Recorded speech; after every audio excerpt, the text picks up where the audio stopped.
Je, unajua kwamba wengi wanafanya kazi kwa bidii kila siku, lakini kipato chao hakiongezeki? Wengine wanajaribu biashara za ziada na kushindwa, wengine wanahofia kuacha kazi zao za sasa. Leo nitakuonyesha njia rahisi, halali na yenye matokeo ya kuongeza mapato yako bila kuacha kazi yako ya sasa.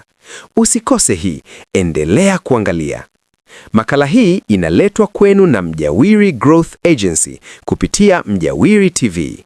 Hapa tunakuletea vidokezo halisi vya kuongeza mapato, kuendesha biashara ndogo na kufanikisha ndoto zako kifedha.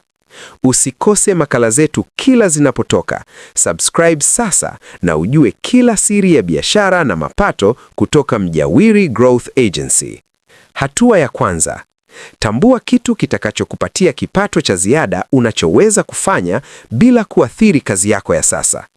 Hii ni hatua muhimu kwa sababu haina maana kuanza kufanya kila kitu bila mpango. Kumbuka, unahitaji kitu ambacho unaweza kufanya kwa muda wako wa ziada bila kusababisha matatizo kazini au kwa familia.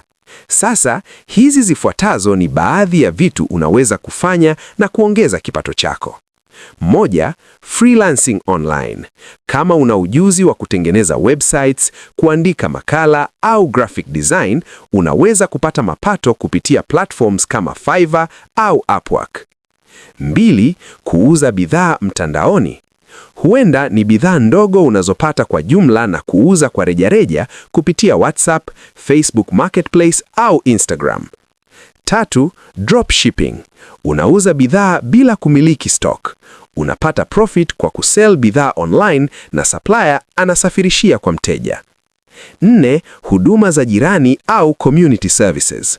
Mfano, kuendesha delivery, kuosha magari au kusaidia watu wanaohitaji huduma maalum. 5. Affiliate marketing.